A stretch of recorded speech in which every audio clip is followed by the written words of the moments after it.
રાખું ટાઈમર અહીંયા કે જવા દો? અહીં નીચે લઈ લ્યો ને, નીચે બસ. હલો વિદ્યાર્થી મિત્રો, બીકોમ સેમિસ્ટર 5માં આપનું હાર્દિક સ્વાગત છે. મેં સેલ્ફ ડૉક્ટર મનોજ વી દવે, માલવિયા કોલેજ રાજકોટ. આપણે સેમેસ્ટર 5ના જે જૂન 2021થી નવા સૌરાષ્ટ્ર યુનિવર્સિટીએ આપેલા અભ્યાસક્રમને ધ્યાનમાં રાખીને સેમેસ્ટર 5ની જે શૈક્ષણિક વ્યવસ્થા અને કામગીરી છે એ બહુ ઝડપથી અત્રે સમજી લઈએ અને ત્યારબાદ આપણે સંચાલકીય હિસાબી પદ્ધતિ જે ફરજિયાત પેપર છે એના એક યુનિટનો અભ્યાસ આપણે આજે કરીશું. તો જે સેમેસ્ટર 5માં સૌરાષ્ટ્ર યુનિવર્સિટીએ જે નવો અભ્યાસક્રમ આપેલો છે જૂન 2022થી, એની અંદર પહેલાં 3 પેપર છે એ કોર છે. બધા વિદ્યાર્થી સેમેસ્ટર 5માં એપિયર થાય એના માટે ફરજિયાત એ પેપર ગણાય છે.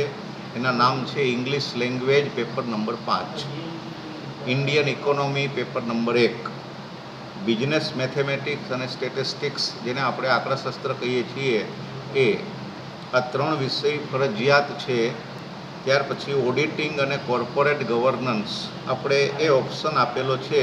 આપણે માલવિયા કોલેજના વિદ્યાર્થી માટે આ વિષય ફરજિયાત છે. સેમેસ્ટર 5ના બધા જ વિદ્યાર્થીએ ઓડિટિંગ અને કોર્પોરેટ ગવર્નન્સ પેપર નંબર 1નો અભ્યાસ કરવાનો છે. એવી જ રીતે આપણે એક ઓપ્શનલ જે વિષય છે જે ઇલેક્ટિવ વિષય તરીકે પસંદગી પામેલ છે, એમાં ફિનાન્શિયલ મેનેજમેન્ટ એટલે FM છે. જો વિદ્યાર્થી FM રાખે તો એનો અભ્યાસ એમણે કરવાનો થાય. FMના અથવામાં એટલે કે FM એટલે નાણાકીય સંચાલન, એના અથવામાં હ્યુમન રિસોર્સ મેનેજમેન્ટ છે. મોટાભાગના વિદ્યાર્થી આપણે આ વિષય પસંદ કરતા હોય છે કારણ કે એ તૈયારી કરવાની દૃષ્ટિએ અને આગળ અભ્યાસમાં એ સહેલો વિષય ગણાય છે. હ્યુમન રિસોર્સ મેનેજમેન્ટ, માનવ સંસાધન સંચાલન, HRM નામનો આ વિષય છે. બીજો બેન્કિંગ અને ફાઇનાન્સ, આ બેન્કિંગ અને ઇન્સ્યોરન્સ નામનો એક વિષય છે, એ આપણે અહીંથી આપીએ છીએ. તો આપણે અહીંયા 5મા વિષય તરીકે 3 વિષયના ઓપ્શન આપીએ છીએ, FM, HRM અને બેન્કિંગ એન્ડ ઇન્સ્યોરન્સ. જે વિદ્યાર્થીએ ઇલેક્ટિવ એકાઉન્ટિંગ સેમેસ્ટર 4 સુધી રાખ્યું હોય એ લોકો ઇલેક્ટિવ એકાઉન્ટિંગની જગ્યાએ બેન્કિંગ એન્ડ ફાઇનાન્સ પાછું રાખી શકે, પણ ઇલેક્ટિવ જે આ સબ્જેક્ટ છે એમાં એ લોકો HRM રાખે, FM રાખે અથવા બેન્કિંગ ઇન્સ્યોરન્સ રાખે. 3માંથી કોઈ એક વિષય તમે રાખી શકશો. મેનેજમેન્ટ એકાઉન્ટિંગ નામનો વિષય આપણે અત્યારે જે ભણવાનો છે આજે, એ પણ 6થા પેપર તરીકે તમને ફરજિયાત અહીંયા જોવા મળશે. 7મો વિષય છે, ટોટલ 7 વિષય છે, એમાં એકાઉન્ટિંગ પેપર નંબર 5. જો તમે પેપર નંબર 4 સુધી લાસ્ટ સેમેસ્ટરમાં અભ્યાસ કરેલો છે ઇલેક્ટિવ પેપર નંબર તરીકે, તો તમારે એ વિષય હવે આગળ 5 નંબરના પેપર તરીકે એકાઉન્ટિંગ ઇલેક્ટિવ પેપર તરીકે ભણવાનો છે. એના અથવામાં બેન્કિંગ અને ફાઇનાન્સ છે, એના અથવામાં કમ્પ્યુટર સાયન્સ છે, એના અથવામાં એડવાન્સ સ્ટેટિસ્ટિક્સ છે. તો 7મો ઇલેક્ટિવ સબ્જેક્ટ છે જે સેમેસ્ટર 4 સુધી તમે 4માંથી કોઈ એક રાખીને આગળ વધ્યા છો, એ જ વિષય પાછો તમારે અહીં રાખવાનો છે. એટલે એમાં બદલાવ નથી થતો. તમે એકાઉન્ટિંગ 4 ભણ્યા હો સેમેસ્ટર 4 સુધીમાં, તો સેમેસ્ટર 5માં તમારે એકાઉન્ટિંગ 5 ભણવાનું ફરજિયાત થાય. તો આ રીતે આટલા 7 વિષયનો તમને એક નામથી પરિચય આપ્યો છે. એના દરેક લેક્ચર છે એ યથાયોગ્ય વ્યક્તિ અહીંયા અલગ અલગ સમયે તમને ટાઈમ ટેબલ મુજબ એ ભણાવશે. જે પરીક્ષા પદ્ધતિ છે એનાથી તમે હવે સારી રીતે વાકેફ છો. 30 માર્ક આંતરિક મૂલ્યાંકનના છે, એમાંથી 12 માર્ક દરેક વિષયમાં તમારે એસાઇનમેન્ટ સ્વરૂપે આપણે જે અહીંથી પ્રશ્નો ઓનલાઈન આપીએ છીએ એના આન્સર તમારે ઓનલાઈન સબમિટ કરાવીને અથવા જે અહીંથી સૂચના આપવામાં આવે એ પ્રમાણે તમારે એસાઇનમેન્ટ પ્રિપેર કરીને ઓફલાઈન અથવા ઓનલાઈન તમારે રજૂ કરવાના હોય છે. એના 30 ગુણ જુદા છે જે ઇન્ટરનલ છે અને યુનિવર્સિટીને અહીંથી એમાંથી તમે મેળવેલા માર્ક્સ મોકલી આપવામાં આવતા હોય છે. 70 માર્ક્સનું યુનિવર્સિટી સેમેસ્ટર એન્ડ એક્ઝામિનેશન જે સામાન્ય રીતે નવેમ્બર મહિનામાં થતું હોય છે એ પરીક્ષણ કાર્ય અહીંયા 70 માર્ક્સના પેપરનું દર વખતની જેમ ચાલુ વર્ષે પણ એ ફરજિયાત તમારે એ પરીક્ષા આપવાની રહે છે. યુજીસીની જે ગાઈડલાઇન છે એ પ્રમાણે કોઈપણ ફાઇનલ યર હોય એના જે સેમિસ્ટર હોય એની પરીક્ષા કોઈપણ સંજોગોમાં કોઈપણ પરિસ્થિતિ કોઈપણ પદ્ધતિએ લેવી એવું યુનિવર્સિટીને સૂચન હોવાથી યુનિવર્સિટી હવે પછીના તમારા 5મા અને 6ઠા સેમેસ્ટરની કોઈપણ પરિસ્થિતિમાં પરીક્ષા લેશે એટલે તૈયારીનો એક માહોલ તમારે ઊભો કરવાનો છે. વ્યવસ્થિત સેમેસ્ટર 5ની તૈયારી કરવાની છે. સેમેસ્ટર 4માં જેમ તમને અહીંયા પ્રમોશન મળી જાય છે એવી રીતે સેમેસ્ટર 5માં કોઈ અવકાશ નથી. આ એક ખાસ સ્પષ્ટતા સાથે આપણે આપણા મૂળ અભ્યાસક્રમ ઉપર જઈએ તો તમારી પાસે સિલેબસ અને પેપર્સનો પરિચય થઈ ગયો છે. ગુણ કેવી રીતે તમારે પ્રાપ્ત કરવાના છે આંતરિક અને બાહ્ય પરીક્ષાના યુનિવર્સિટી પરીક્ષાના એ પણ તમે સારી રીતે વાકેફ છો. તમે 1 થી 4 સેમેસ્ટરનો અભ્યાસ કર્યો છે. તો હવે આ સેમેસ્ટર 5માં મેનેજમેન્ટ એકાઉન્ટિંગ વિષયમાં હમણાં થોડી વાર પહેલાં રાજ સાહેબે વિષય પ્રવેશ સાથે તમને જે પ્રકરણો છે એની સૂચનાઓ આપી દીધી છે. જૂન 2021થી જે નવો સિલેબસ આવ્યો છે એમાં આ વિષયમાં 4 યુનિટ છે. સરળતા ખાતર પહેલું યુનિટ 2 ભાગમાં વહેંચાઈ ગયું છે. જૂન 2021થી અમલમાં આવેલો આ નવો અભ્યાસક્રમ છે. તમારે સંચાલકી હિસાબી પદ્ધતિ વિષય પ્રવેશ સંક્ષિપ્ત ખ્યાલ એ રીતે એનો એક થિયરી તરીકે પરિચય પ્રાપ્ત કરવાનો છે. જાની સાહેબ એની યથાયોગ્ય વારંવાર તમને એની સમજૂતી પ્રાપ્ત કરાવશે. તો એ થિયરીનો મુદ્દો છે પણ એ આ વિષયના ઊંડાણ તરીકે તમારે શીખવો સમજવો જાણવો જરૂરી છે. બીજું યુનિટ આમ ક્રમની દ્રષ્ટિએ યુનિટ નંબર 1B છે એ ભંડોળ પ્રવાહપત્રક છે. યુનિવર્સિટી કક્ષાએ પહેલો જ પ્રશ્ન આ યુનિટમાંથી પૂછાશે. તો એક ક્વેશ્ચન અથવા એક ક્વેશ્ચન તરીકે ભંડોળ પ્રવાહપત્રકમાંથી પ્રશ્ન પૂછાશે જેની હમણાં સાહેબે થોડીક સમજૂતી ચર્ચા તમને આપી છે. બીજું યુનિટ છે રોકડ પ્રવાહપત્રક. ભંડોળ પ્રવાહપત્રકનો પ્રશ્ન અને એનો જવાબ તૈયાર કરવા માટે રોકડ પ્રવાહપત્રક પણ તમને પ્રશ્નમાં પૂછી શકાય. તો યુનિવર્સિટી કક્ષાએ ક્વેશ્ચન નંબર 2 અથવા ક્વેશ્ચન નંબર 2 રોકડ પ્રવાહપત્રક પણ તમને રાજ સાહેબ શીખવશે. તો ભંડોળ પ્રવાહપત્રક અને રોકડ પ્રવાહપત્રક રાજ સાહેબ શીખવશે. પ્રમાણ પડતર પદ્ધતિ ભાગ 1 એટલે માલસામાનના વિચલનો એ ત્રીજું યુનિટ છે. પ્રમાણ પડતર પદ્ધતિ ભાગ 2 એટલે મજૂરીના વિચલનો એ ચોથું યુનિટ છે. તો પ્રમાણ પડતર પદ્ધતિના નામે અહીંયા 2 યુનિટ જોવા મળે છે. એ 2 યુનિટનો પરિચય તમારે અહીંયા આજે આપણે પ્રાપ્ત કરવાનો છે. તો આ પ્રકારે અભ્યાસક્રમની સામાન્ય માહિતી છે.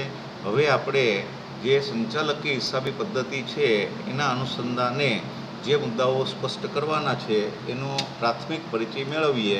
તો આ વિષય જે છે એ એક પ્રકારનો કંપની સંદર્ભના જે જુદા જુદા કંપની સંચાલકો છે કે ધંધાના કોઈ સંચાલકો છે એને માર્ગદર્શન આપવા માટે નિર્ણયો લેવા માટે જે સહાયભૂત થતી હિસાબી પદ્ધતિ છે એ નામ તરીકે આ હિસાબી પદ્ધતિ જોડાયેલી છે. એટલે કે સંચાલકી હિસાબી પદ્ધતિમાં સંચાલન શબ્દ છે અને હિસાબી પદ્ધતિ શબ્દ છે. તો સંચાલન નામનો એક વિષય જુદો છે, તમે જાણો છો કે જેને આપણે મેનેજમેન્ટ કહીએ છીએ. બીજું હિસાબી પદ્ધતિ છે જે આર્થિક પ્રવૃત્તિઓને હિસાબો સુધી લઈ જાય અને હિસાબો એટલે કંપનીના જે પરફોર્મન્સ છે, દેખાવ છે, કાર્યક્ષમતા છે એને રજૂ કરવા માટેનો માપદંડ છે. તો એ પ્રકારે હિસાબી પદ્ધતિ જુદો વિષય છે. એકાઉન્ટિંગ એનું નામ છે. મેનેજમેન્ટ એટલે સંચાલન જુદો વિષય છે. આ નવો વિષય આપણે જે ભણીએ છીએ આજે સંચાલકી હિસાબી પદ્ધતિ એ સંચાલન પણ એમાં જોવા મળે છે અને હિસાબી પદ્ધતિનો ઉપયોગ પણ એમાં જોવા મળે છે. તો આ હિસાબી પદ્ધતિ એ એક પ્રકારની વિશિષ્ટ હિસાબી પદ્ધતિ છે. 1950માં આ હિસાબી પદ્ધતિનો વ્યવસ્થિત વિકાસ જોવા મળે છે. બીજા વિશ્વયુદ્ધ પછીની જે ઉદ્યોગ ધંધાની પરિસ્થિતિ તંગ બનતા નિર્ણયો લેવા મુશ્કેલ બન્યા ત્યારે ઘણી પેઢીઓ છે એમાં રોકાણો ડૂબી ગયા, ખોટ પેઢીને વધુ આવવા માંડી, વેચાણ ઘટી ગયા, જુદા જુદા પ્રકારના જે આર્થિક પાસાઓ છે એને સંભાળવા માટે વ્યવસ્થિત સંચાલનની જરૂર ઊભી થઈ. તો એમાં આંકડા અને હિસાબોનો ઉપયોગ કરવાની શરૂઆત થઈ અને ત્યારથી એમ માનવામાં આવે છે કે સંચાલકીય હિસાબી પદ્ધતિનો 1950થી વ્યવસ્થિત વિકાસ છે એ જોવા મળે છે. આજની તારીખે પણ આ હિસાબી પદ્ધતિ વિકસતા જતાં એક હિસાબોના વિજ્ઞાન તરીકે છે. તો એ દૃષ્ટિએ આ હિસાબી પદ્ધતિમાં સંચાલકોને પેઢીના સંવર્ધન કેવી રીતે થાય, પેઢીની જાળવણી કેવી રીતે થાય, પેઢીનો વિકાસ અને વિસ્તાર કેવી રીતે કરી શકાય, પેઢીમાં જે નફાના આયોજન છે કેવી રીતે કરી શકાય, મિલકતો મૂડી દેવા સંચાલન કેવી રીતે થઈ શકે, એના અલગ અલગ નિર્ણયો જે કંપનીના માલિકોએ સંચાલકોએ લેવાના હોય એમાં એ લોકો હિસાબી નિષ્ણાંત જ્ઞાનનો ઉપયોગ કરાવીને કેટલાક તારણો એ લોકો પાસેથી મેળવીને અંતે નિર્ણયો લઈ અને દિશા જે ધંધાને આપવી જોઈએ એ આપતા હોય છે. તો એ દૃષ્ટિએ આ વિષય છે એ ધંધામાં સહાયતા અને સરળતા ઊભી કરી આપે છે એમ આપણે કહી શકીએ. જે અભ્યાસક્રમનું માળખું છે એ મુજબ 4 યુનિટ છે. ચારેય યુનિટમાંથી એક એક ક્વેશ્ચન તમને પૂછાવાનો છે. તો એ દૃષ્ટિએ એક અથવા એક પહેલો ક્વેશ્ચન પહેલા યુનિટમાંથી, બીજો ક્વેશ્ચન બીજા યુનિટમાંથી, એમ ત્રીજો અથવા ત્રીજો ક્વેશ્ચન પ્રમાણપડતરમાંથી, ચોથો અથવા ચોથો પ્રમાણપડતર મજૂરીના વિચલનોમાંથી. તો આ રીતે તમારી પાસે અભ્યાસક્રમનું માળખું હવે સ્પષ્ટ છે. આગળ તમે જુઓ તો જે વિષય છે એની આપણે સમજ પ્રાપ્ત કરીએ. તો આ વિષયમાં ત્રીજું યુનિટ આપણે લેવાના છીએ પ્રમાણપડતર પદ્ધતિ, માલસામાનના વિચલનો. એની અંદર પ્રમાણપડતર પદ્ધતિનો અર્થ આપણે ધ્યાનમાં લેશું. પ્રમાણપડતર નક્કી કરવા માટે જે પ્રમાણો નક્કી કરવાની કામગીરી છે એ શું છે એનો પરિચય મેળવશું. પ્રમાણોના પ્રકારો કયા કયા છે એની માહિતી પ્રાપ્ત કરશું. પ્રમાણપડતર પદ્ધતિના ફાયદા, મર્યાદા અને જે એનું મહત્ત્વ છે એ બધા થિયરી પાર્ટના મુદ્દાઓ છે એ પણ અહીંયા અભ્યાસની દૃષ્ટિએ જાણવા સમજવા જરૂરી છે, પણ તૈયારીની દૃષ્ટિએ એ મુદ્દાની સામે દાખલાઓની ગણતરી પરીક્ષામાં પૂછાય છે તો આપણે દાખલાઓ ઉપર વિશેષ ધ્યાન આપશું. જે યુનિવર્સિટી કક્ષાએ પૂછાયેલા દાખલાઓ છે એને ધ્યાનમાં રાખીને માલસામાનના વિચલનો કેટલા હોય, એની સમજૂતી શું, એના સૂત્રો કયા, ઉદાહરણ મારફત આપણે દરેકની સમજૂતી પ્રાપ્ત કરવાની છે. એવી જ રીતે હવે આપણે પ્રમાણપડતર પદ્ધતિ છે એની વ્યાખ્યા જો જોઈએ તો પ્રમાણપડતર એટલે સંચાલકોના ધોરણો પરથી સંબંધ ધરાવતા જરૂરી ખર્ચના ધોરણો જે ગણેલા હોય એ ધોરણો આધારિત પૂર્વ નિર્ધારિત પડતર. એટલે કે કામગીરી શરૂ થાય, ઉત્પાદન પ્રવૃત્તિ શરૂ થાય એ પહેલાં એ ઉત્પાદિત વસ્તુની પડતર શું આવશે એ અગાઉથી નક્કી કરી લેવામાં આવે એને એ વસ્તુની પ્રમાણપડતર કહેવામાં આવે છે.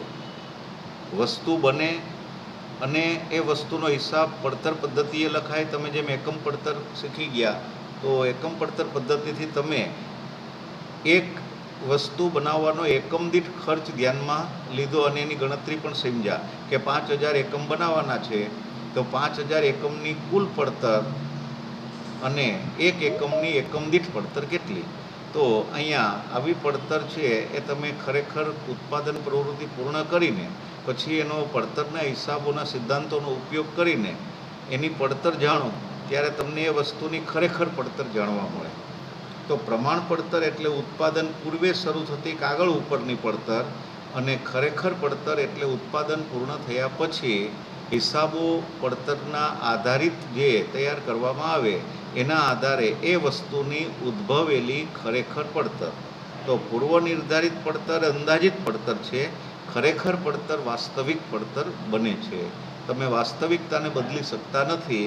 એટલે એક વસ્તુની ખરેખર પડતર 10 રૂપિયા આવી માની લઈએ તો એ તમે બદલી ન શકો, કારણ કે હિસાબોમાંથી નિષ્પન્ન થયેલી એ 10 રૂપિયાની રકમ છે. એ વસ્તુની એ પડતર કિંમત થઈ. પણ ઉત્પાદન શરૂ થાય એ પહેલાં તમે ધારણા કરેલી હોય કે આ વસ્તુ બનાવશું તો 9 રૂપિયા પડતર આવશે, તો એ 9 રૂપિયા પ્રમાણ પડતર છે. ₹10 જે ખરેખર વસ્તુ બની ગયા પછી તમે એનો હિસાબ કર્યો અને જાણવા મળેલી પડતર છે એ નોંધાયેલી પડતર કહેવાય. તો ખરેખર પડતર એટલે નોંધાયેલી પડતર અને પ્રમાણ પડતર એટલે પૂર્વ નિર્ધારિત પડતર, અગાઉથી નિશ્ચિત કરેલી પડતર. એનું નામ છે pre determined cost. Before production cost શું આવશે એ નક્કી કરવાની કામગીરીને પ્રમાણ પડતર કહી શકાય. તો અહીંયા જુદા જુદા લેખકોએ જે વ્યાખ્યાઓ આપેલી છે એમાં બિગ નામના લેખકની વ્યાખ્યા છે એ આદર્શ વ્યાખ્યા છે. એમણે આ ઉપરની જે વ્યાખ્યા છે એ આપેલી છે. Standard costing discloses the cost of deviations from standard and classifies these as their causes so that management is immediately informed of the sphere of operation in which remedial action is necessary. એટલે કે જે પડતર પૂર્વ નિર્ધારિત હોય એને ખરેખર પડતર સાથે સરખાવવી, તફાવત મેળવવો, ડેવિએશન એટલે તફાવત મેળવવો, એના કારણો જાણવા, સંચાલનને એ કારણો તરત જ મોકલી આપવા અને એના ઉપરથી સંચાલકો હવે પછીની જે કામગીરી છે એમાં સુધારાત્મક પગલાં શું લેવા એના નિર્ણયો કરે.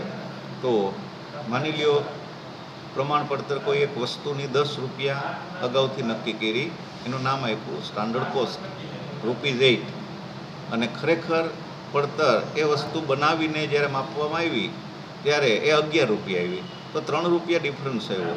ડેવિએશન એટલે વિચલન. ₹3 તફાવત આવ્યો. તો એ ₹3 તફાવત શા કારણે આવ્યો એના કારણો શોધે કે જથ્થામાં કોઈ ફેરફાર થયો, ગુણવત્તામાં કોઈ ફેરફાર થયો, કિંમતમાં કોઈ ફેરફાર થયો, કાચા માલમાં કોઈ ફેરફાર થયો, મિશ્રણમાં કોઈ ફેરફાર થયો.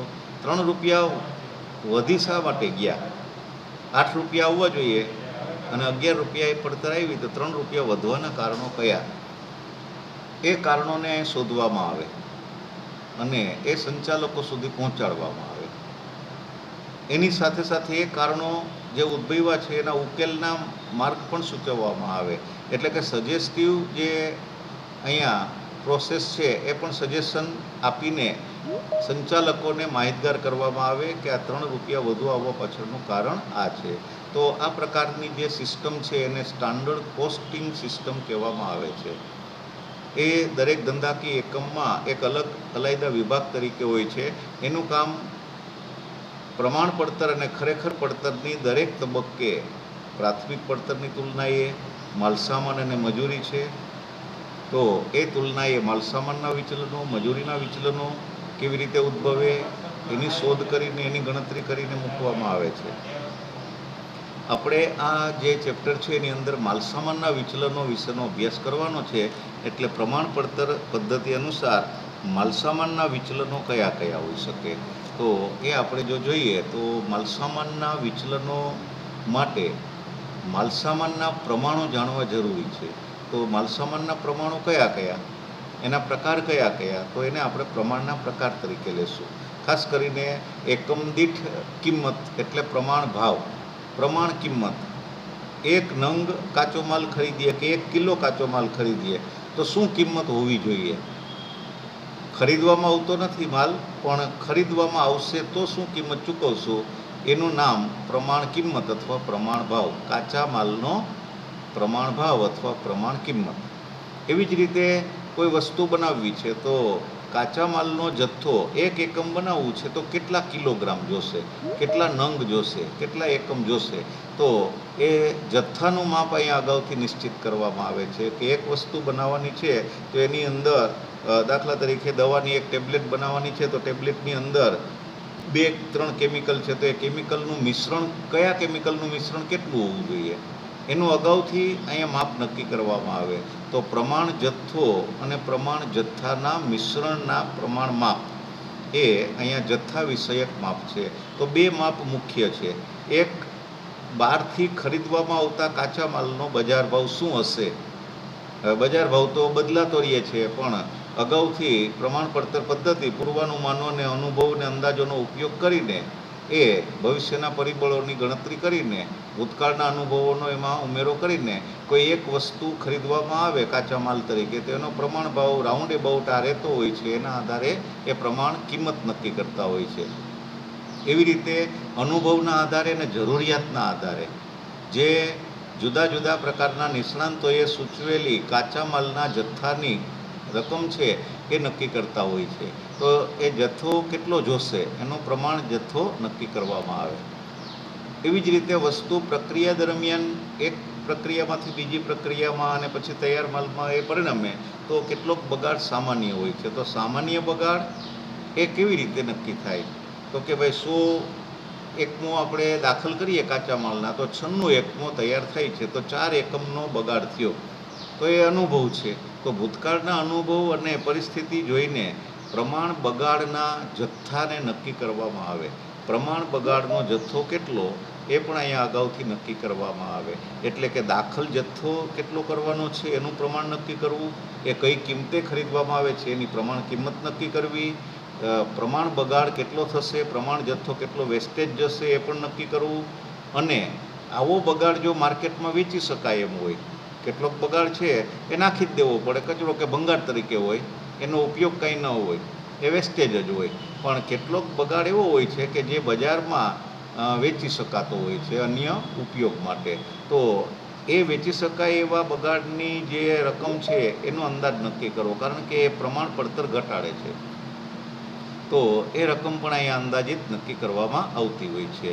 હવે આવી રીતે માલસામાનના જુદા જુદા પ્રમાણો નક્કી કર્યા પછી એક વસ્તુ બનાવવા માટે કાચા માલની પ્રમાણ પડતર કેટલી આવશે એ નક્કી કરવામાં આવે. જથ્થો ગુણ્યા પ્રમાણ ભાવ માઇનસ બગાડ જો હોય તો એની વેચાણની ઉપજ એમાંથી બાદ થઈ જાય, એટલે પ્રમાણ પડતર નિશ્ચિત મળે. હવે મોટાભાગના ઉત્પાદનો એવા હોય છે કે એમાં પ્રમાણ ઉપજ અને દાખલ જથ્થો એ બે જુદા જુદા હોય છે. દાખલા તરીકે તમે 100 કિલો દાખલ કરો તો તમારો અનુભવ છે કે 5% બગાડ થાય જ છે, એટલે 95 જ કિલો માલ તમને મળે.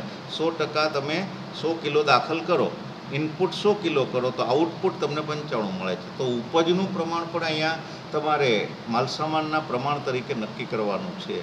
તો કાચા માલમાંથી ઉત્પન્ન થતો માલ કેટલો એનું પ્રમાણ એટલે પ્રમાણ ઉપજ. પ્રમાણ જે નિર્ધારિત કરવામાં આવે છે ત્યારે કેટલીક વસ્તુઓ છે એ એક જ કાચા માલમાંથી તૈયાર માલ બનીને બહાર નીકળતી હોય, પણ કેટલીક વસ્તુ એવી હોય છે કે એમાં 2 કે તેથી વધુ કાચા માલનું મિશ્રણ કરવું પડતું હોય. દાખલા તરીકે કોઈ કેમિકલનું પ્રોડક્શન કરવું છે તો કેમિકલ એક્સ અને કેમિકલ વાય બે ભેગા કરો એટલે ઝેડ નામની કેમિકલ નવી વસ્તુ બને. તો તમારે ઝેડ નામની પ્રોડક્ટ બનાવવી છે તો 2 કાચા માલ ઉપયોગમાં લેવાના છે. તો એક્સ કેટલો લેવો એનો જથ્થો અને વાયનો જથ્થો કેટલો લેવો? દાખલા તરીકે એક્સનો જથ્થો 60% અને વાયનો જથ્થો 40%. તો 40:60 એ પ્રમાણ મિશ્રણ થયું. તો પ્રમાણ મિશ્રણનું પ્રમાણ પણ મહત્ત્વનું છે. જ્યારે એક કરતાં વધુ કાચા માલનો ઉપયોગ કરીને કોઈ વસ્તુ બનાવવામાં આવતી હોય ત્યારે પ્રમાણ મિશ્રણ મહત્ત્વનું બને છે. તો પ્રમાણોનો આપણે પરિચય પ્રાપ્ત કર્યો. માલસામાનના પ્રમાણોમાં પ્રમાણ કિંમત કે પ્રમાણ ભાવ હોય છે, જે પ્રશ્નમાં તમને આપી દેવામાં આવે છે. ક્યારેક એ ક્લૂથી શોધવાનો હોય છે, તમને ગણતરીના કોઈ એવા વ્યૂ આપે અને સમજ આપે ને તમે પ્રમાણ કિંમત વસ્તુની નક્કી કરી શકો. દાખલા તરીકે પ્રમાણ જથ્થો આપે અને પ્રમાણ પડતર આપે. તો પ્રમાણ જથ્થો છેદમાં તમે આ પ્રમાણ પડતર છેદમાં પ્રમાણ જથ્થો કરો એટલે એકમ દીઠ કે જથ્થા દીઠ તમને પડતર મળે છે એ પ્રમાણ કિંમત થઈ. તો પ્રમાણ કિંમત પ્રશ્નમાં આપશે, પ્રમાણ જથ્થો આપશે, પ્રમાણ પડતર તમારે ગણવાની થાય, પ્રમાણ બગાડના માપ આપશે, ટકાવારી આપશે, એકમો આપશે, પ્રમાણ મિશ્રણ હશે, એક કરતાં વધુ કાચો માલનો ઉપયોગ થતો હશે કોઈ વસ્તુ બનાવવામાં તો પ્રમાણ મિશ્રણ આપશે. વસ્તુ અ કાચો માલ 40%, વસ્તુ બ કાચો માલ 60%, તો પ્રમાણ મિશ્રણનું પ્રમાણ આપ્યું કહેવાય. પ્રમાણ ઉપજ પણ આપવામાં આવે કે 100 કિલો દાખલ કરો ત્યારે 95 કિલો ઉપજ થાય છે. ઇનપુટ 100 કિલો છે, આઉટપુટ 95 કિલો છે, તો બગાડ 5 કિલોગ્રામ ગણાય. તો આ બધા પ્રમાણોના માપ તમને પ્રશ્નમાં આપવામાં આવે છે. એ એક વિગત તરીકે હશે. એની સામે તમારે ખરેખર વિગત સરખાવવાની છે. એટલે કે પ્રમાણ ભાવ જેમ નક્કી કરેલો હોય એમ ખરેખર ભાવ ભરેલો હોય. એટલે કે બજારમાંથી એ જ વસ્તુ એટલા જથ્થામાં ખરીદી તો ભાવ જુદો હોય. તમે પ્રમાણ કિંમત 10 રૂપિયા નક્કી કરી પણ બજારમાં ગયા ત્યારે તમારે 11 રૂપિયા લેખે જ ખરીદી કરવી પડે એમ છે, કારણ કે બજાર ભાવ એનો 11 રૂપિયા છે. તો તમે અહીંયા ખરેખર ભાવ પણ તમે જોશો, પ્રમાણ ભાવ પણ પ્રશ્નમાં જોશો. પ્રમાણ જથ્થો દાખલ કરવાનો કેટલો છે એનું માપ તમને આપેલું હશે, પણ ઉત્પાદન વખતે ખરેખર જથ્થો એનાથી વધુ કે ઓછો દાખલ થઈ ગયો હોય એવું બને તો ખરેખર જથ્થો પણ તમને અહીંયા પ્રશ્નમાં જોવા મળશે. પ્રમાણ બગાડ છે એ પ્રશ્નમાં હોય છે. દાખલ જથ્થાને આધારે, આઉટપુટને આધારે એનું માપ તમને મળે છે. અને ખરેખર દાખલ જથ્થો કર્યા પછી આટલું ઉત્પાદન થયું તો તમે ખરેખર બગાડ પણ શોધી શકો. ખરેખર મિશ્રણ અને પ્રમાણ મિશ્રણ પણ દાખલામાંથી તમને મળી શકશે. પ્રમાણ પડતર રૂપિયામાં અને ખરેખર પડતર રૂપિયામાં પણ દાખલામાં તમે ગણતરીથી મેળવી શકશો. તો આ બધા જે જવાબો છે એ નક્કી કરવા માટેના તમારી પાસે ગણતરીના આધાર છે. એટલે પ્રમાણો અને ખરેખર એ બે તમને પ્રશ્નમાં માહિતી આપવામાં આવશે, એના ઉપરથી તમારે વિચલનો શોધવાના છે. આવી જ રીતે મજૂરીના વિચલનો પણ હોઈ શકે, એ આપણે મજૂરીના પ્રકરણ વખતે ધ્યાનમાં લેશું. અત્યારે આપણે માલસામાનના વિચલનો છે એના આ રીતે પ્રમાણના નામ છે એ ધ્યાનમાં લીધા. હવે આપણે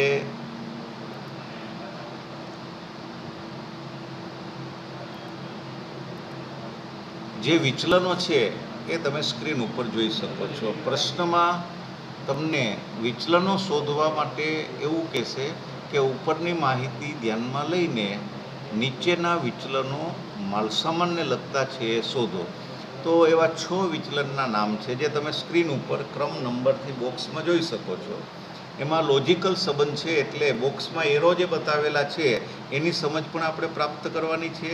વિચલનનું નામ શું છે, એનું ટૂંકું નામ શું છે, અંગ્રેજી નામ શું છે એ પણ આપણે ધ્યાનમાં લેતા જઈએ. તો માલસામાનના વિચલનો એ તમારે અહીંયા ધ્યાનમાં લેવાના છે. હવે વિચલન એટલે શું એ પહેલાં આપણે સ્પષ્ટ કરી લઈએ. તો હું તમને એ જે વિચલનો છે એનો એક અહીંયા અર્થ સમજાવવાનો પ્રયાસ કરીશ કે જે દાખલો ગણીને તમારે જવાબમાં નિશાની મારફત રજૂ કરવાનો છે એ શું છે એ પહેલાં આપણે જોઈએ. તો વિચલનો એટલે શું, પછી આપણે માલસામાનના વિચલનોના સૂત્ર સમજ બધું પ્રાપ્ત કરીશું. પહેલાં આપણે વિચલનનો અર્થ ધ્યાનમાં લઈએ. તો વિચલન એટલે તફાવત. વિચલનનું ગુજરાતી જો ઓરિજિનલ શબ્દમાં કરીએ તો તફાવત છે. અંગ્રેજી નામ છે ડિફરન્સ અથવા ડેવિએશન. ડેવિએશન એટલે વિચલન, તફાવત એવું નામ છે. તો અહીંયા BK ભાર નામના જે એકાઉન્ટન્સીના લેખક છે એણે જે આપ્યું છે સમજ વેરિયન્સીસ શું છે એના માટે. તો variances is difference between the actual and standard cost. કોસ્ટના રેફરન્સમાં એણે વ્યાખ્યા આપી છે કે ખરેખર અને પ્રમાણ પડતર વચ્ચેનો જે તફાવત છે એને અહીંયા વિચલન તરીકે ઓળખી શકાય. તો પ્રવૃત્તિ અંગે જે અગાઉથી નિશ્ચિત કરવામાં આવેલા પ્રમાણો હોય એના આધારે પ્રમાણ પડતર નક્કી થયું હોય એની સામે તમે ખરેખર પડતરની તુલના કરો. દાખલા તરીકે પ્રમાણ પડતર 40,000 રૂપિયા નક્કી થઈ કોઈ વસ્તુ બનાવવાની, અને તમે 10,000 એકમો બનાવ્યા અને 40,000 રૂપિયા તમારે આવ્યા. હવે તમે 10,000 એકમો નથી બનાવી શકતા અને તમારા એકમો બને છે 9,500, તો પડતર કેટલી આવી? તો તમે એને ખરેખર પડતર કહેશો. તો ખરેખર પડતર અને પ્રમાણ પડતર એ બે વચ્ચેનો તફાવત જે હોય એ તફાવતનું નામ એટલે જ વિચલન અથવા વેરિયન્સીસ. વિચલનનું સ્વરૂપ છે એ જો આપણે ધ્યાનમાં લઈએ તો ક્યારેક એ તફાવત છે લાભ કરતા પણ હોય, ક્યારેક એ નુકસાન કરતા હોય. લાભ કરતા અને નુકસાન કરતા એટલે શું? તો કે લાભ કરતા એટલે અનુકૂળ વિચલન અને નુકસાન કરતા એટલે પ્રતિકૂળ વિચલન. દાખલા તરીકે પ્રમાણ પડતર 50,000 રૂપિયા છે અને ખરેખર પડતર 52,000 રૂપિયા થઈ.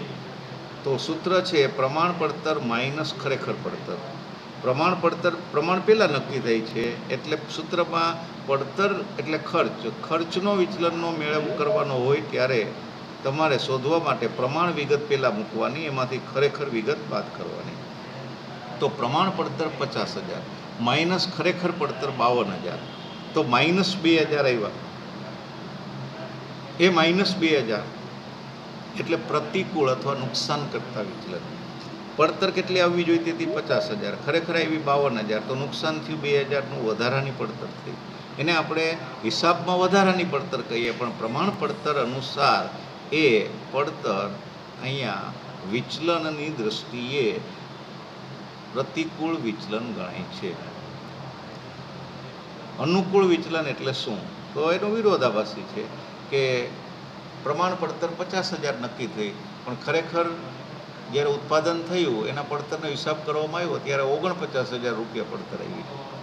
તો પ્રમાણ પડતર 50,000 માઇનસ ખરેખર પડતર 49,000, તો 1,000 પ્લસ જવાબ આવ્યો. હવે પ્લસ આપણે નિશાની તરીકે આમ એકાઉન્ટ્સમાં બતાવતા નથી. માઇનસ હોય તો માઇનસ અથવા કૌંસમાં એ બતાવીએ છીએ. તો અહીંયા જ્યારે કોઈ પણ રકમ આગળ માઇનસ નિશાની ન થતી હોય, સમજો કોઈ પણ રકમ આગળ ગાણિતિક ગણતરી કરતાં માઇનસ નિશાની જવાબમાં ન આવતી હોય તો એ પ્લસ નિશાની છે, અને પ્લસ નિશાની એટલે અનુકૂળ વિચલન, અને માઇનસ નિશાની આવે તો પ્રતિકૂળ વિચલન. એકાઉન્ટની ભાષામાં આ માઇનસ અને પ્લસને નિશાનીથી પણ બતાવી શકાય, અલગ અલગ સંજ્ઞાઓથી પણ બતાવી શકાય. એને આપણે વિચલનનું સ્વરૂપ કહેશું. તો તમે જોઈ શકો છો કે વિચલનના મુખ્યત્વે બે સ્વરૂપ છે. એક હકારાત્મક એટલે લાભ કરતા, અને બીજું નકારાત્મક એટલે નુકસાન કરતા. નિશાનીની દ્રષ્ટિએ જોઈએ તો પ્લસ એટલે અનુકૂળ વિચલન, લાભ વિચલન, અને માઇનસ એટલે ઋણ અથવા નકારાત્મક વિચલન, પ્રતિકૂળ વિચલન. અંગ્રેજીમાં એડવર્સ અને અનફેવરેબલ એવું, અથવા ડેબિટ વેરાયન્સીસ, ઉધાર વિચલન. અનફેવરેબલ એટલે પ્રતિકૂળ વિચલન, એડવર્સ એટલે પણ પ્રતિકૂળ વિચલન. તો એ માઇનસ નિશાની હોય ત્યારે લખાય છે, અને આપણે એને એ નામ આપીએ છીએ. એ એટલે એડવર્સ, કેપિટલ એ. જો કલરની ભાષામાં તમે એને મૂકો અને કોઈ પ્રેઝન્ટેશન તમારે કરવાનું છે તો કલરથી ઓળખ વધુ ઝડપ થાય છે. લાલ કલર એ ડેન્જર કલર બતાવે છે, એટલે ડેન્જર એટલે ભયસૂચક. તો તમારું માઇનસ કોઈ જવાબ આવે તો એ અહીંયા નુકસાન કરતા તરીકે છે, ભયસૂચક એ બતાવે છે કે તમારે એમાં ચેતવાની જરૂર છે. એવી જ રીતે અનુકૂળ વિચલન હોય તો એ પ્લસની નિશાનીથી હોય છે. એને એફ એટલે ફેવરેબલ પણ કહે છે, કેપિટલ એફ, અથવા ફેવરેબલ. અથવા એ જમા વિચલન છે, કારણ કે એ નુકસાન કરતા નથી, લાભ કરતા છે. તો એ ક્રેડિટ વિચલન પણ કહી શકાય. અહીંયા જમા વિચલન પણ કહેવામાં આવે. તો નિશાનીની દ્રષ્ટિએ પ્લસ, સંજ્ઞાની દ્રષ્ટિએ એફ, અને આમ કાળું અથવા લીલું વિચલન. સંજ્ઞાની દ્રષ્ટિએ એફ, નિશાનીની દ્રષ્ટિએ પ્લસ, અને કલરની દ્રષ્ટિએ ગ્રીન અથવા બ્લેક વિચલન. તો એ વિચલનને આપણે અનુકૂળ વિચલન કહેશું. તો આ વિચલનના સ્વરૂપ છે. તમારે એ વિચલનનું વિશ્લેષણ કરવાનું નથી, પણ તમે નિશાની કરો અને સાચી નિશાની હોય ગાણિતિક દ્રષ્ટિએ, જે ગાણિતિક પ્રક્રિયાની પ્લસ કે માઇનસ, તમારે નિશાની કરતાં ભૂલવાનું નથી. આ એક મુદ્દો ખાસ ધ્યાનમાં રાખવાનો છે વિચલનો શોધો ત્યારે. જો માઇનસ હોય અને તમે કોઈ નિશાની ન કરો તો એ પ્લસ સમજી લેવામાં આવે. એટલે માઇનસ હોય ત્યારે તો ખાસ નિશાની કરવાની છે, અને એ માઇનસ નથી એ સાબિત કરવા માટે પ્લસની નિશાની પણ આપણે કરશું. બાજુમાં માઇનસ હોય તો એ લખશું કૌંસમાં, નહીંતર એફ લખશું. જવાબ જ્યારે આપણે નક્કી કરીએ વિચલનોનો ત્યારે. હવે બીજી એક ખાસ સમજ તમે અહીંયા પ્રાપ્ત કરો, અને એ છે કે વિચલનોનો જવાબ ઓલવેઝ ઇન રૂપીઝ હોય. હંમેશા એ રૂપિયામાં જવાબ હોય, એ જથ્થામાં નહીં હોય. એ એકમ કે કોઈ અન્ય ગુણના માપમાં નહીં હોય, ગુણાત્મક નથી. એ નાણાકીય માપ છે એનું, અને નાણાકીય માપ તરીકે રૂપિયામાં એનો જવાબ હશે. જે તે દેશના ચલણ પ્રમાણે વિચલનનો જવાબ એના ચલણ મુજબ હોય. ભારતમાં છે તો રૂપિયાની નિશાનીથી તમારે એમાં લખવાનું કે ₹1,000, પછી આગળ માઇનસ કરો તો -1,000 અથવા એ વિચલનનો જવાબ થયો. પ્લસ 2,500 તો એફ લખાય, પણ આગળ લખાય રૂપિયા. એટલે વિચલનનો જવાબ તમે બરાબર પછી જ્યારે લખો ત્યારે હંમેશા રૂપિયામાં લખવાનો આગ્રહ રાખવાનો, કારણ કે જથ્થામાં કે માપના કોઈ એકમમાં નથી, એ નાણાકીય પરિમાણ છે. આ વિચલનોનો અર્થ આપણે જોયો, એનું સ્વરૂપ જોયું, એની નિશાનીથી એનું વિશ્લેષણ થાય છે. એનું ઓરિજિનલ વિશ્લેષણ તો જુદી વસ્તુ છે, એ તમારા અભ્યાસક્રમમાં નથી. આગળ ઉપર એમ.કોમ કે અન્ય કોઈ જગ્યાએ વિચલન વિશ્લેષણ પણ છે, અને એમાં હિસાબી પદ્ધતિ છે. વિચલન વિશ્લેષણ હિસાબી પદ્ધતિ. એમાં વિચલનો ઉધાર હોય તો એનો નિકાલ કેવી રીતે થાય, વિચલનો જમા હોય તો એનો ઉપયોગ કેવી રીતે થાય, એની સમજ તમને આપવામાં આવે છે. પણ અત્યારે આટલું તમારા માટે મહત્ત્વનું છે. તો આ વિચલન વિશ્લેષણ છે. હવે આપણે જે મુદ્દો સમજતા હતા ત્યાં જશું. માલસામાનના વિચલનો. સૂત્ર તમે ચાર્ટ ઉપર બધા નામથી પરિચિત થયા પછી પ્રાપ્ત કરી શકશો એના સૂત્ર. પહેલાં આપણે નામ જોતા જઈએ. તો પહેલું વિચલન મેઇન વિચલન છે, જે નંબર 1 MCV એનું ટૂંકું નામ છે, માલસામાન પડતર ખર્ચ વિચલન. માલસામાન પડતર ખર્ચ વિચલન મટીરિયલ કોસ્ટ વેરિયન્સીસ તરીકે MCV એનું ટૂંકું નામ છે. આ વિચલન મુખ્ય છે. જો વસ્તુની પ્રમાણ પડતર અને ખરેખર પડતર જુદી હોય, જો વસ્તુની પ્રમાણ પડતર અને ખરેખર પડતર જુદી હોય તો આ વિચલન હંમેશા ઉદ્ભવે છે. જો બે સરખી હોય તો આ વિચલન ઉદ્ભવતું નથી, જવાબ શૂન્ય ગણાય. આ વિચલન જે માલસામાન પડતર વિચલન છે, ઉદ્ભવવાના બે કારણ છે. એક ભાવનો તફાવત, બીજું જથ્થાના વપરાશનો તફાવત. તો એના આધારે બે વિચલન પેટા પ્રકાર તરીકે છે. તો પહેલું વિચલન પડતર વિચલન ઉદ્ભવવાના બે રીઝન છે. પહેલું રીઝન છે માલસામાન ભાવ અથવા કિંમત વિચલન. બીજું રીઝન છે માલસામાન વપરાશ અથવા જથ્થા વિચલન. જો જથ્થામાં તફાવત ઊભો થાય તો જથ્થા વિચલન ઉદ્ભવે છે. એટલે કે પ્રમાણ જથ્થો 1000 કિલો દાખલ કરવાનો હતો, ખરેખર દાખલ જથ્થો થઈ ગયો 1050 કિલો. તો એનું નાણાકીય માપ આ વિચલન બતાવશે કે 50 કિલો તમે વધારે દાખલ કર્યો તો માઇનસ છે. તો આ જથ્થા વિચલનનું નાણાકીય માપ માઇનસ અમુક રૂપિયામાં જોવા મળશે. એવી જ રીતે ભાવ વિચલન છે, કિંમત વિચલન છે. એકમ દીઠ ભાવ 10 રૂપિયા નક્કી કર્યો પ્રમાણનો, પ્રમાણ ભાવ 10 રૂપિયા, ખરેખર ભાવ ચૂકવવામાં આવ્યો 12 રૂપિયા. તો 10 - 12 એટલે 2 રૂપિયા થયા. તો -2 ગુણ્યા જથ્થો કરો ખરેખર, એટલે તમને કિંમત વિચલન મળે. તો કિંમત વિચલન માની લ્યો 1000 માઇનસ આવ્યું, જથ્થા વિચલન પણ -1000 આવ્યું. તો માઇનસ માઇનસ પ્લસ થાય, નિશાની માઇનસની રહીએ. પ્રમાણ પડતર વિચલન માલસામાનનું કુલ વિચલન 2000 માઇનસ જવાબ આવશે. -2000 જવાબ આવવા પાછળ બે કારણ છે. ભાવ વિચલન 1000 માઇનસ આવ્યું, વપરાશ વિચલન પણ 1000 માઇનસ આવ્યું, એટલે પડતર વિચલન છે માલસામાનનું એ અહીંયા -2000 થયું. હવે ત્રીજું વિચલન છે માલસામાન જથ્થા અથવા વપરાશ વિચલન. એ ઉદ્ભવવાના પાછા 3 કારણો છે. કોઈ પણ જથ્થામાં તફાવત ઊભો થાય તો એનું કારણ શું? તો એક કારણ નથી, એક કરતાં વધુ કારણ છે. કોઈ એક કારણ પ્રભુત્વ ધરાવે અથવા એક કરતાં વધુ કારણ પણ પ્રભુત્વ ધરાવે. દાખલા તરીકે -1000 માલસામાન જથ્થા વિચલન આવ્યું. દાખલ કરવાનો જથ્થો કેટલો હતો? તો કે 1000. દાખલ ખરેખર જથ્થો કેટલો થયો? તો કે 1050. તો -50 ગુણ્યા પ્રમાણ ભાવ, માની લ્યો પ્રમાણ ભાવ 12 રૂપિયા છે, તો 12 ગુણ્યા 50 એટલે 600 રૂપિયા જોવા મળે છે. તો આ 600 રૂપિયા માઇનસ છે. એ -600 રૂપિયા આવવાનું કારણ શું?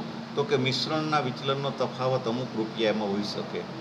માલસામાનની કાર્યક્ષમતા એટલે પેટા વપરાશનો તફાવત અમુક રૂપિયા હોઈ શકે, અથવા ઉપજનો તફાવત અમુક રૂપિયા હોઈ શકે.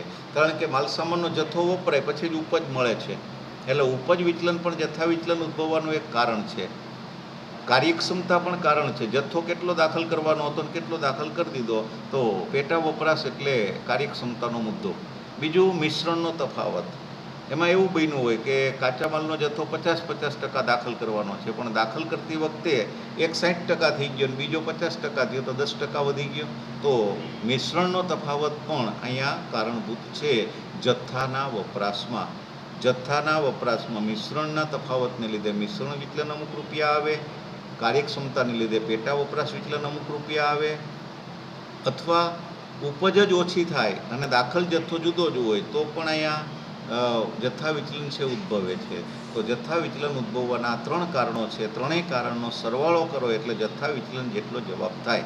એટલે આપણે મેળવણીની દ્રષ્ટિએ જો વિચારીએ તો ત્રીજું વિચલન છે 1000 રૂપિયા ઉદ્ભવવાના 3 કારણ. 3માંથી કોઈ પણ 2 કારણ તમારે શોધવાના છે, કાં ચોથું પાંચમું અને કાં ચોથું અને છઠ્ઠું. તો એના આધારે તમને જવાબ અહીંયા મળી જાય છે માલસામાન જથ્થા વિચલનની મેળવણી. પહેલું વિચલન ઉદ્ભવવાના કારણ છે બીજું વિચલન અને ત્રીજું વિચલન. તો બીજું વિચલન વત્તા ત્રીજું વિચલન કરો એટલે પહેલું વિચલન મળે. ચોથું વિચલન વત્તા પાંચમું વિચલન કરો એટલે ત્રીજું વિચલન મળે. ચોથું વિચલન અથવા 5ની જગ્યાએ 6 વાપરો તો ચોથું વિચલન વત્તા છઠ્ઠું વિચલન એટલે કે મિશ્રણ વિચલન વત્તા ઉપજ વિચલન બરાબર જથ્થા વિચલન. તો આ એક આખી સમજ છે ચાર્ટ મુજબ. હવે આપણે આ દરેક સમજને સૂત્રના સ્વરૂપમાં સમજવાનો પ્રયાસ કરીએ. તો માલસામાન ખર્ચ વિચલન એટલે શું એ સૂત્રથી સમજીએ. આ વિચલન છે મેઇન વિચલન છે એટલે 2-3 રીતે શોધી શકાય છે. જવાબમાં અલગ અલગ રીતે જો ગણતરી કરીએ તો જવાબમાં થોડા તફાવત પણ આવે એવું બની શકે, પણ પહેલાં 2 સૂત્ર છે એનાથી જવાબમાં તફાવત આવતો નથી. તો એ આપણે ધ્યાનમાં લઈએ. પ્રમાણ જથ્થો ગુણ્યા પ્રમાણ ભાવ, આ તમારે પહેલી ગણતરી કૌંસમાં કરવાની. એમાંથી બાદ કરવાનું છે ખરેખર જથ્થો ગુણ્યા ખરેખર ભાવ. તો અંગ્રેજીમાં જો આપણે પ્રમાણ જથ્થાનું નામ આપીએ તો SQ એટલે સ્ટાન્ડર્ડ કોસ્ટ, પ્રમાણ ભાવ એટલે સ્ટાન્ડર્ડ પ્રાઇસ SP, AQ એટલે એકચ્યુઅલ ક્વોન્ટિટી એટલે AQ, અને ખરેખર ભાવ એટલે એકચ્યુઅલ પ્રાઇસ AP. તો પ્રમાણ જથ્થો ગુણ્યા પ્રમાણ ભાવ એટલે તમને પ્રમાણ પડતર મળે. SQ ગુણ્યા SP કરો એટલે સ્ટાન્ડર્ડ કોસ્ટ મળે, SC મળે, પ્રમાણ પડતર મળે. એમાંથી તમારે ખરેખર પડતર બાદ કરવાની છે. તો ખરેખર જથ્થો ગુણ્યા ખરેખર ભાવ કરો એટલે ખરેખર પડતર મળે. ખરેખર પડતરનું નામ છે એકચ્યુઅલ કોસ્ટ AC. તો અહીં નીચે તમે સૂત્રમાં એ પણ મૂકી શકો કે SC માઇનસ AC એટલે SQ ગુણ્યા SP એટલે SC સ્ટાન્ડર્ડ કોસ્ટ, અને AQ ગુણ્યા AP એટલે AC. અથવા હવે ઘણી વખત તમે SQનો અર્થ અહીંયા પ્રમાણ જથ્થો કરો છો, પણ ઘણી વખત દાખલામાં પ્રમાણ જથ્થો ડાયરેક્ટ ના આપ્યો હોય, તમારે ઉત્પાદન જે ખરેખર થયું હોય એના આધારે એ શોધવો પડતો હોય. તો ખરેખર ઉત્પાદન માટેનો પ્રમાણ જથ્થો એ તમારે શોધવાનો. SQ ફોર એકચ્યુઅલ પ્રોડક્શન શોધવાનું, એને SQ તરીકે બતાવવાનું, એને ગુણ્યા SP કરો એટલે પ્રમાણ પડતર તમને મળે. પછી AQ ગુણ્યા AP કરો એટલે ખરેખર પડતર મળે. તો એના આધારે પણ માલસામાન પડતર વિચલન તમને મળે છે. ટૂંકમાં SQનો અર્થ તમારે દાખલાની જે ગણતરીની સમજ છે એના ઉપરથી નક્કી કરવાનો છે. દાખલામાં જો SQ ડાયરેક્ટ મળી જતો હોય તો એ રીતે SQનો ઉપયોગ કરો, નહીંતર SQ શોધવો પડે. જ્યારે SQ શોધવો પડે દાખલામાં ત્યારે તમારે એનું નામ છે ખરેખર ઉત્પાદન માટેનો પ્રમાણ જથ્થો, SQ ફોર એકચ્યુઅલ પ્રોડક્શન. આ ગણતરી પહેલાં કરવી પડે, SQ શોધવો પડે, એને ગુણ્યા SP કરો એટલે તમને પ્રમાણ પડતર મળે છે. હવે મેળવણીની રીતે આપણે હમણાં વાત કરી કે MCV એટલે પહેલું વિચલન, ઉદ્ભવવાના 2 કારણ, વપરાશ વિચલન અને કિંમત વિચલન. તો એ બેયનો તમે સરવાળો કરો. માલસામાન વપરાશ વિચલન એટલે MUV એ 1000 રૂપિયા છે માઇનસ, વત્તા તમે માઇનસ ભાવ વિચલન કરો 1000 રૂપિયા, તો -1000 વત્તા -1000 એટલે સરવાળો થશે -2000. તો MCV -2000 આવશે. તો મેળવણીથી પણ તમે જવાબ મેળવી શકો, સૂત્રની ગણતરીથી પણ એ જવાબ મેળવી શકો, અને જો ઉપજ આપી હોય તો ઉપજને આધારે પણ તમે માલસામાન પડતર વિચલન પ્રાપ્ત કરી શકો. ત્યાં તમારે અહીંયા ઉપજ જો આપી હોય ને ઉપજ પ્રમાણ ઉપજને ખરેખર ઉપજ જુદી જુદી હોય તો તમારે કેવી રીતે શોધવું એનું પણ અહીંયા એક સૂત્રમાં જવાબ છે.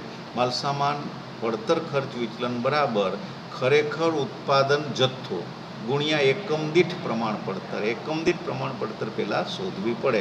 આપણે દાખલો ગણશું ત્યારે એકમ દીઠ પ્રમાણ પડતર પહેલાં શોધીશું. એકમ દીઠ પ્રમાણ પડતર શોધવાનું સૂત્ર છે કુલ પ્રમાણ પડતર છેદમાં પ્રમાણ એકમો, એટલે એકમ દીઠ પ્રમાણ પડતર તમને મળશે. એકમ દીઠ પ્રમાણ પડતરને ખરેખર ઉત્પાદન સાથે ગુણવાની એટલે ખરેખર ઉત્પાદનની પ્રમાણ પડતર મળે. આ જે પહેલું સૂત્ર છે કૌંસમાં તમે જુઓ છો, ખરેખર ઉત્પાદન ગુણ્યા એકમ દીઠ પ્રમાણ પડતર, એનો અર્થ જે છે કે ખરેખર ઉત્પાદનની પ્રમાણ પડતર, ખરેખર ઉત્પાદનની પ્રમાણ પડતર માઇનસ ખરેખર ઉત્પાદનની ખરેખર પડતર.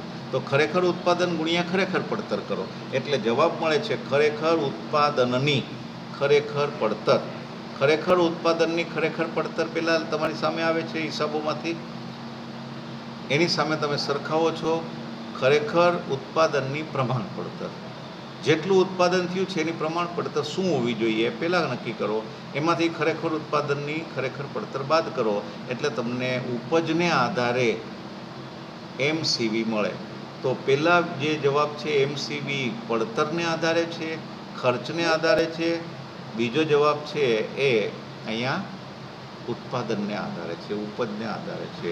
તો આ રીતે તમે આ સૂત્રોનો પરિચય દાખલો ગણશું ત્યારે આપણે વિશેષ મેળવશું. અત્યારે આપણે અહીંયા સુધી રાખીએ છીએ. આભાર સાથે અસ્તુ. બરોબર છે ને સર?